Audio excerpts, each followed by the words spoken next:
Video में मैं आप सभी को डिटेल में बताऊंगा कि फार्मेसी क्या होती है, फार्मेसी में स्कोप कितना है, फार्मासिस्ट का काम क्या होता है, फार्मासिस्ट बनने के लिए कौन सा कोर्स करना पड़ता है, क्या एजुकेशन लेना पड़ता है, इस कोर्स को करने के लिए कितनी फीस आती है, फार्मासिस्ट बनने के लिए कौन कौन सी स्किल्स की रिक्वायरमेंट होगी, फार्मासिस्ट बनने के बाद आप कहाँ कहाँ पर जॉब कर सकते हो, फार्मासिस्ट बनने के बाद आप कौन कौन से बिजनेस कर सकते हो। और दोस्तों एंड में मैं आपको डिटेल में बताऊंगा कि फार्मासिस्ट बनने के बाद आपको कितने रुपीस की सैलरी मिलेगी।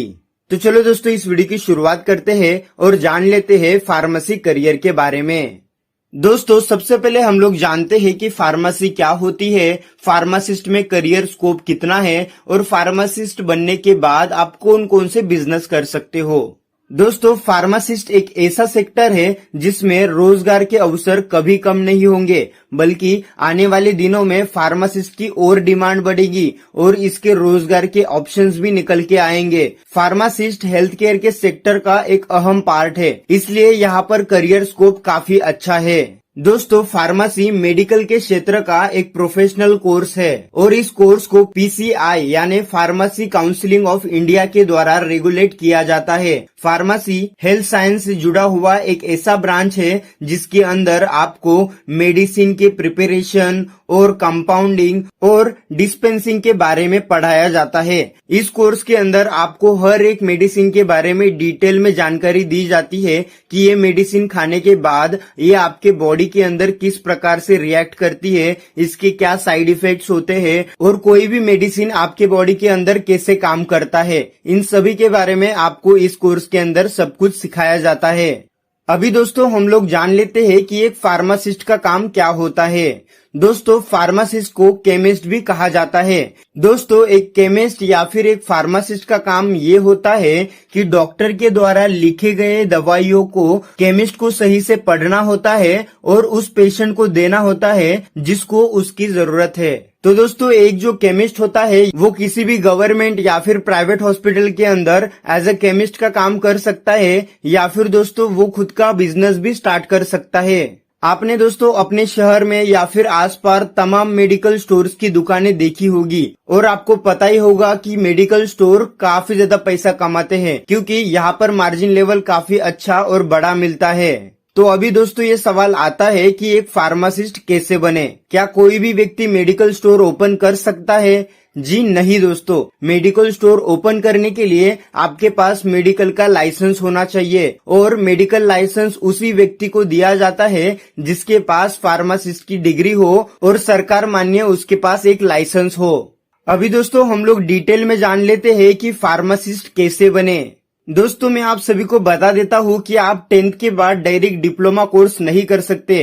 फार्मासिस्ट बनने के लिए आपको 12th पास होना ही है और 12th में आपके पास साइंस की स्ट्रीम होनी चाहिए और उस स्टूडेंट के पास फिजिक्स, केमिस्ट्री और बायोलॉजी ये 3 सब्जेक्ट्स होने चाहिए। स्टूडेंट पीसीएमबी भी ले सकता है और अगर कोई स्टूडेंट है जिसने पीसीएम सब्जेक्ट लिया है और उसने अपनी 12th भी पास आउट कर ली है तो दोस्तों पीसीएम सब्जेक्ट लेने वाला स्टूडेंट भी फ्यूचर में फार्मासिस्ट बन सकता है। तो दोस्तों साइंस की स्ट्रीम में एडमिशन लेने वाला हर प्रकार का स्टूडेंट फार्मासिस्ट बन सकता है, लेकिन मैं आपको प्रेफर करूंगा कि आप पीसीबी सब्जेक्ट लें क्योंकि बायोलॉजी के अंदर आपको बेसिक नॉलेज मिलेगी जिसकी वजह से आपका जो बेस होगा वो स्ट्रांग रहेगा जो आपको फ्यूचर में काफी हेल्प करेगा। तो दोस्तों आपको पीसीबी सब्जेक्ट्स के साथ 12th पास आउट करना है और 12th के अंदर आपके मिनिमम 50% होनी चाहिए, यानी आपको 50% से पास आउट करना है। 12th पास आउट होने के बाद जैसे ही आपका रिजल्ट लगेगा, रिजल्ट लगने के बाद आपको नीट का फॉर्म फिलअप करना है। दोस्तों नीट एक एंट्रेंस एग्जाम है और ये एंट्रेंस एग्जाम देने की क्या जरूरत पड़ती है मैं आपको बताता हूँ। जैसे ही दोस्तों आपका 12th पास आउट हो जाएगा उसके बाद आगे की पढ़ाई करने के लिए आपके पास एक मेडिकल कॉलेज होना चाहिए। तो दोस्तों एक मेडिकल कॉलेज के अंदर एडमिशन लेने के लिए आपको नीट की एंट्रेंस एग्जाम देनी होती है। नीट एंट्रेंस एग्जाम के अंदर आपके फिजिक्स, केमिस्ट्री और बायोलॉजी के टॉपिक के ऊपर क्वेश्चंस पूछे जाते हैं जो आपके 10th एंड 12th के सिलेबस के ऊपर ही होते हैं। लेकिन नीट एक एंट्रेंस एग्जाम है तो इसके अंदर जो भी क्वेश्चंस पूछे जाते हैं वो थोड़े घुमा फिरा कर पूछे जाते हैं। तो दोस्तों आपको नीट के एग्जाम के लिए किसी अलग प्रकार से प्रिपरेशन नहीं करनी है, बस आपको अपना जो बेस है उसको स्ट्रांग बनाना है। और दोस्तों याद रहे कि नीट के एंट्रेंस एग्जाम के अंदर आपके जितने भी मार्क्स आएंगे उस मार्क्स के हिसाब से आपको कॉलेज मिलेगा। अगर दोस्तों आपके नीट एंट्रेंस एग्जाम के अंदर अच्छे मार्क्स आए तो दोस्तों आपको बड़ा कॉलेज मिलेगा, अदरवाइज आपको एक नॉर्मल कॉलेज मिल जाएगा। लेकिन नीट की एंट्रेंस एग्जाम देना आपको कंपलसरी है। तो दोस्तों एंट्रेंस एग्जाम देने के बाद आपके सामने कई प्रकार के ऑप्शंस आ जाएंगे। अगर आपको फार्मासिस्ट बनना है तो उसके लिए आपको एक कोर्स सिलेक्ट करना पड़ेगा। आपके सामने कई सारे ऑप्शंस रहेंगे। पहला है डी फार्मा यानी डिप्लोमा इन फार्मेसी। और दोस्तों ये जो डिप्लोमा का कोर्स है वो 2 साल का कोर्स रहेगा। सेकेंड जो कोर्स है वो है बैचलर ऑफ फार्मेसी यानी बी फार्मा, और ये कोर्स दोस्तों 4 इयर्स का होता है। थर्ड दोस्तों ऑप्शन है आपके सामने बीपीटी का, बीपीटी यानी बैचलर ऑफ फिजियोथेरेपी, और ये कोर्स भी दोस्तों 4 साल का होता है। फोर्थ कोर्स है दोस्तों आपके सामने मास्टर ऑफ फार्मेसी। दोस्तों आपने बी फार्मा या फिर डी फार्मा का कोर्स कंप्लीट कर लिया है और दोस्तों आपको फ्यूचर में मास्टर डिग्री करनी है, तो उसके लिए दोस्तों आप मास्टर ऑफ फार्मेसी यानी एम फार्मा का कोर्स कर सकते हो। ये 2 साल का कोर्स है और ये कोर्स करने के लिए आपके पास बैचलर डिग्री होनी चाहिए फार्मेसी के अंदर, तभी दोस्तों आप मास्टर डिग्री कर सकते हो। लेकिन दोस्तों मैं आपके नॉलेज के लिए बता देता हूँ और आपको पहले ही सतर्क कर देता हूँ कि किसी भी फार्मेसी कॉलेज के अंदर एडमिशन लेने से पहले ये जरूर पता करें कि जो आपका कॉलेज है फार्मेसी काउंसिल ऑफ इंडिया के जरिए रजिस्टर किया गया है। क्योंकि दोस्तों मार्केट में काफी ज्यादा फ्रॉड्स होने वाले कॉलेज भी है जो आपका पैसा और टाइम दोनों बर्बाद करके रखेंगे। इसलिए कॉलेज में एडमिशन लेने से पहले फार्मेसी काउंसिलिंग ऑफ इंडिया के जरिए कॉलेज रजिस्टर है कि नहीं ये पता जरूर करवाइए। क्योंकि डिग्री होने के बाद अगर आपके पास ये सर्टिफिकेट नहीं होगा तो दोस्तों आप फ्यूचर में ना जॉब कर पाओगे ना ही अपना बिजनेस कर पाओगे। तो इसलिए दोस्तों ये बहुत ही इम्पोर्टेंट स्टेप है। और दोस्तों ये कोर्स कंप्लीट करने के लिए आपको लगभग 80,000 रुपए से लेके 3 लाख रुपए तक का खर्च आएगा। इस कोर्स की जो भी फीस होगी वो कॉलेज टू कॉलेज वेरी करती है कि आप किस टाइप के कॉलेज के अंदर एडमिशन ले रहे हो। और दोस्तों अगर आपके पास इकट्ठा पैसा नहीं है तो दोस्तों कॉलेज आपको ईएमआई का ऑप्शन भी प्रोवाइड कराकर देगा। अभी दोस्तों हम लोग जान लेते हैं कि फार्मासिस्ट बनने के बाद आप कहाँ पर काम कर सकते हो और फार्मासिस्ट बनने के लिए कौन कौन सी स्किल्स की जरूरत है। तो दोस्तों एक अच्छा फार्मासिस्ट बनने के लिए आपके पास इंग्लिश की काफी अच्छी नॉलेज होनी चाहिए। डॉक्टर के द्वारा लिखे गए दवाइयों को आपको समझना आना चाहिए और डॉक्टर की हैंडराइटिंग भी आपको रीड करनी आनी चाहिए। साथ ही साथ दोस्तों आपके पास दवाइयों का काफी अच्छा नॉलेज होना चाहिए और जिस स्टेट के अंदर आप जॉब कर रहे हो उस जगह की जो भी स्थानीय भाषा है वो आपको जरूर आनी चाहिए।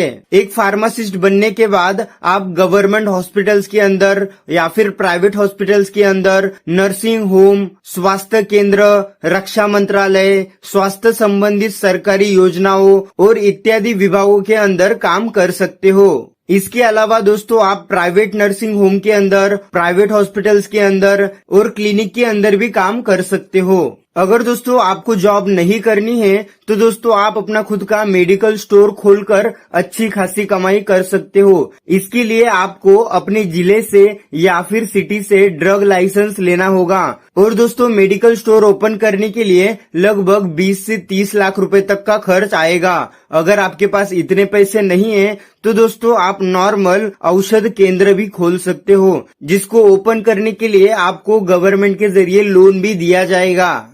अभी दोस्तों हम लोग जान लेते हैं कि एक फार्मासिस्ट की सैलरी कितनी होती है। दोस्तों गवर्नमेंट हॉस्पिटल्स के अंदर एक फार्मासिस्ट को कम सैलरी मिलती है, लेकिन प्राइवेट हॉस्पिटल्स के अंदर फार्मासिस्ट की सैलरी ज्यादा होती है। आपके नॉलेज के लिए बता देता हूँ कि एज अ फ्रेशर फार्मासिस्ट को 12,000 से 15,000 रुपए की सैलरी दी जाती है। जैसे उसके पास 1 से 2 साल का एक्सपीरियंस आ जाएगा तो उसको 25 से 35,000 रुपीज तक की सैलरी दी जाती है। अगर दोस्तों उस पर्सन के पास हाई सैलरी स्किल्स है और दोस्तों उसके पास दवाइयों का अच्छा नॉलेज है तो दोस्तों वो अपने टैलेंट के मुताबिक 30,000 से 35,000 रुपए की सैलरी ले सकता है महज 2 साल के एक्सपीरियंस के बाद। और जैसे उस पर्सन के पास 5 साल का एक्सपीरियंस आएगा तो दोस्तों एक फार्मासिस्ट 60,000 रुपए से लेके 80,000 रुपए तक की सैलरी भी ले सकता है और इससे ज्यादा की सैलरी भी वो ले सकता है। डिपेंड करता है कि वो कहाँ पर काम कर रहा है। अगर आपको अपने लाइफ में ढेर सारा पैसा कमाना है तो दोस्तों आप अपना 24 hours open medical store open कर सकते हो, जिसकी मदद से आप 10 से 20 लाख रुपए हर महीना कमा सकते हो। बस आपकी जो मेडिकल की लोकेशन है वो प्रॉपर हॉस्पिटल के सामने होनी चाहिए। तो दोस्तों उम्मीद करता हूँ कि आपको फार्मेसी के बारे में डिटेल में जानकारी मिल गई होगी। इस वीडियो को शेयर करके लोगों की मदद करो। आपका प्यार देने के लिए और ऐसे वीडियो हर रोज देखने के लिए सब्सक्राइब करें।